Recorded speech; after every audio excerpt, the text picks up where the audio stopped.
दोस्तों नमस्कार। एनसीईआरटी गणित कक्षा 10वीं में आप सभी का स्वागत है। आज हम प्रश्नावली 1.3 का प्रश्न संख्या 3 को हल कर रहे हैं। तीनों क्वेश्चन हल करेंगे 1, 2 और 3।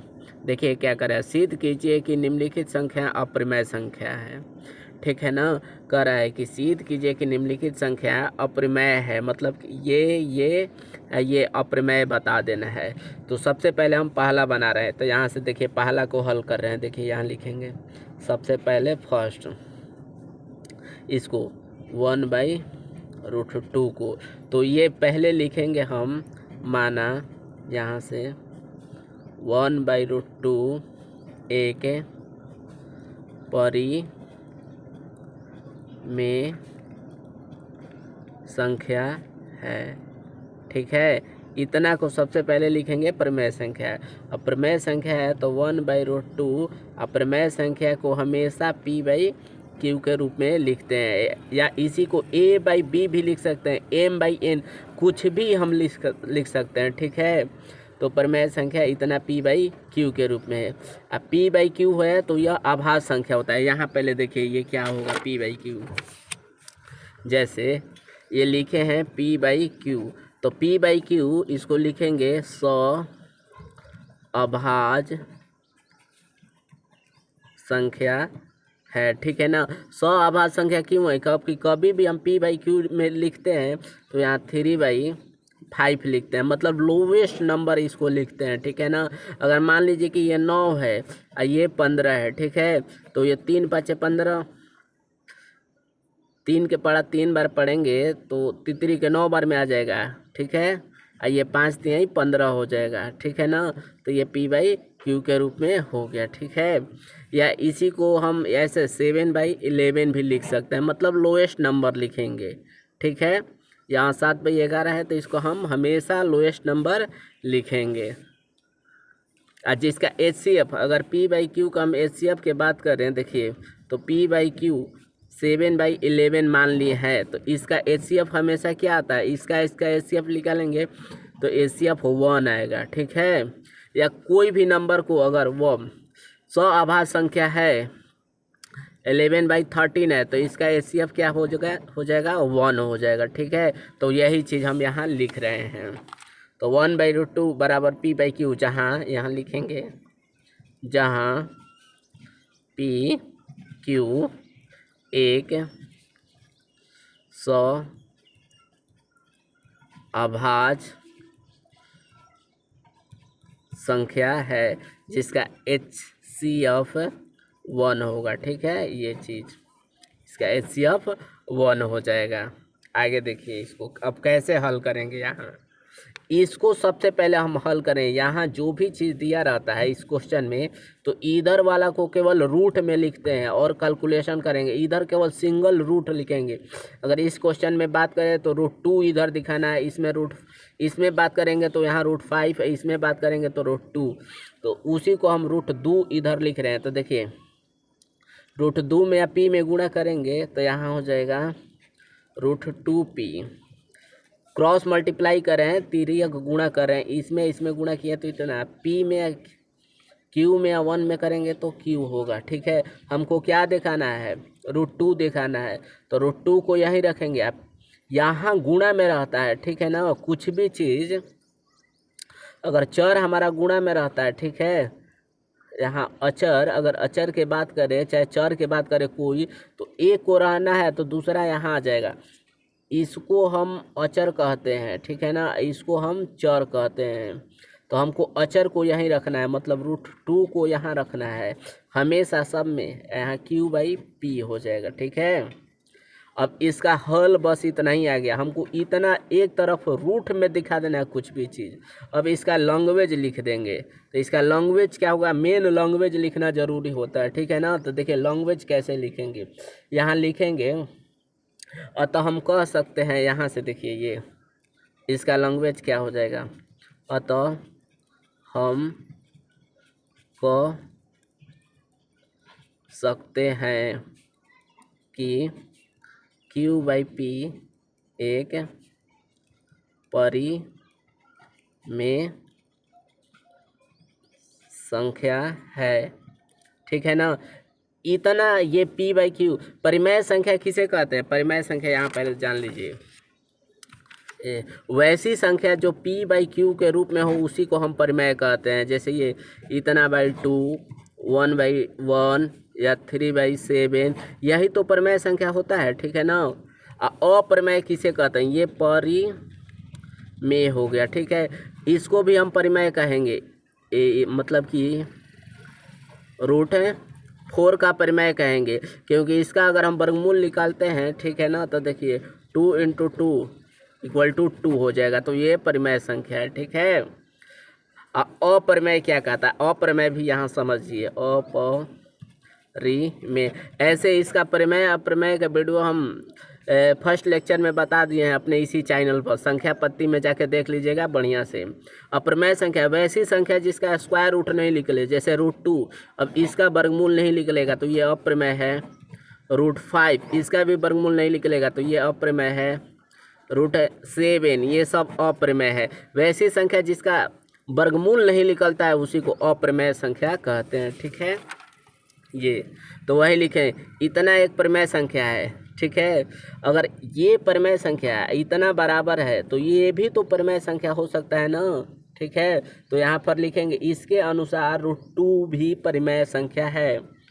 इसके अनुसार √2 भी परिमेय संख्या होगी। अगर ये परिमेय है तो ये भी तो परिमेय कह सकते हैं, क्योंकि दोनों तो हमारा इक्वल है, बराबर है।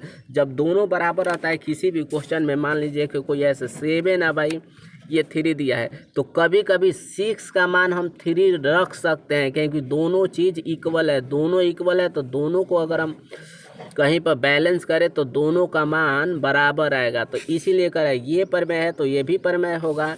यहाँ पर लिख दिए हैं, ठीक है। आगे फिर लिखेंगे, परंतु यहाँ देखिए, परंतु √2 एक अपरिमेय संख्या होती है। ये तो अपरिमेय संख्या होता है तो इसीलिए इसको लिख दें, परंतु ये तो अपरिमेय संख्या होती है, ठीक है ना। इसलिए हम कह सकते हैं, इसलिए हम कह सकते हैं कि हमारी द्वारा मानी गई अवधारणा गलत है। ये जो हम माने हैं परिमेय संख्या, यहाँ पर ये जो माने हैं परिमेय संख्या, तो यही कह रहा है कि हमारे द्वारा माना गया अवधारणा गलत है। इसलिए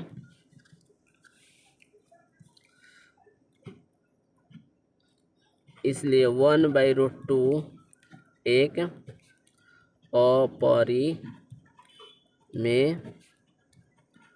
संख्या होगी, ठीक है। उसी तरह हम दूसरा को हल करें। अब इसको देखिए, ये 7√5 को हमको दिखाना है अपरिमेय संख्या। यहाँ दूसरा को देखिए, दूसरा को यहाँ 7√5 को दूसरा अपरिमेय दिखाना है इसको, तो लिखेंगे माना 7√5 एक परिमेय संख्या है। जैसे पहला में काम किए हैं उसी तरह दूसरा में करेंगे, एकदम सेम स्टेप वही होगा। तो इसका देखिए, इतना बाई 5 बराबर p/q।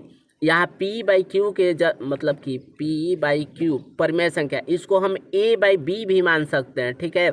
अगर एक बार a/b मानिए तो देखिए क्या होता है, इतना बराबर ये भी सही है, चाहे a/b भी सही है, सब सही है। m/n भी मान सकते हैं, तो a/b इस बार मान रहे हैं। a/p परिमेय संख्या है, तो यहाँ फिर लिखेंगे जहाँ a b अभाज्य संख्या है।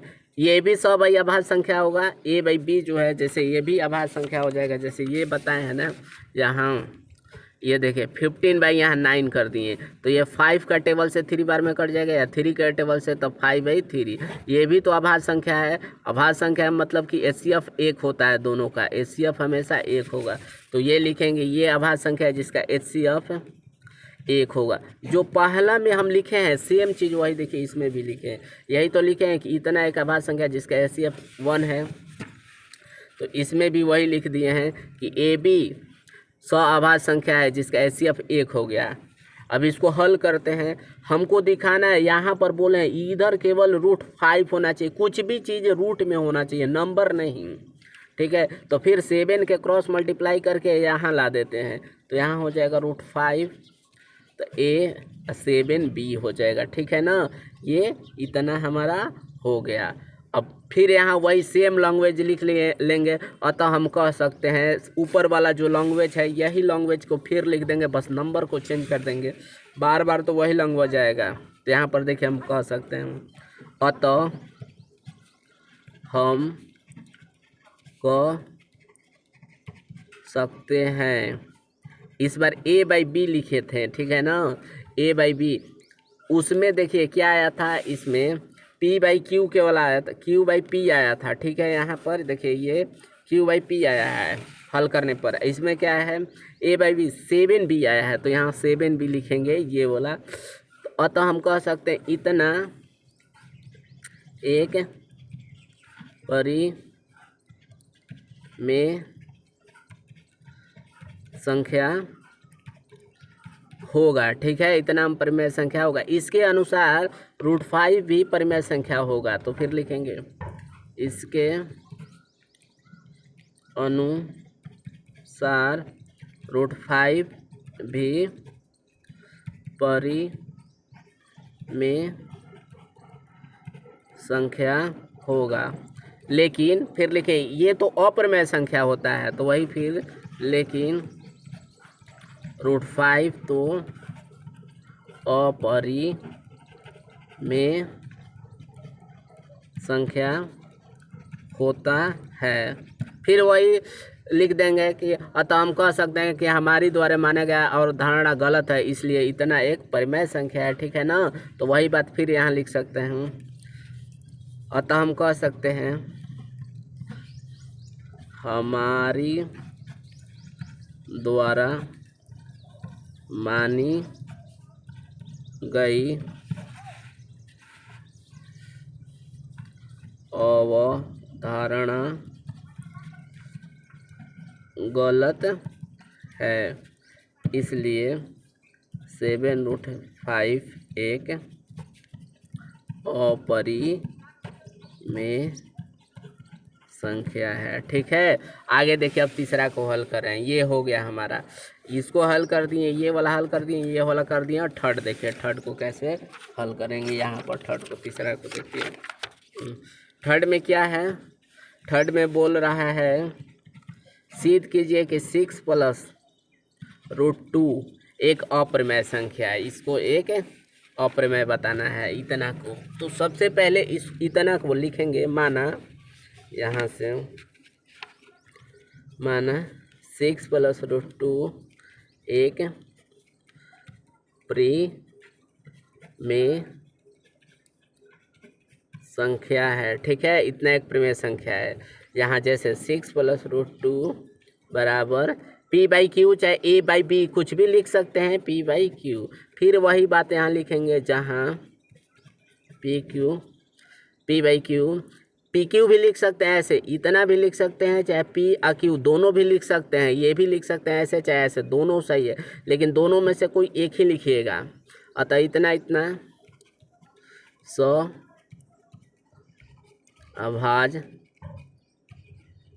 संख्या है, ठीक है, जिसका HCF 1 होगा, ठीक है। इतना। अब आगे इसको हल कर रहे हैं। देखिए हम बोल रहे हैं सब में कुछ भी क्वेश्चन दिया है, ये तीनों में यहाँ पर सब में एक ही रूल है, यहाँ पर इधर वाला केवल रूट में लाना है। तो यहाँ भी इसको हम रूट में ला देंगे। यहाँ √2 को केवल सिंगल दिखाना है इधर, तो √2 P/Q ये 6 है, 6 को बराबर के इधर ला देंगे तो माइनस हो जाएगा, ठीक है।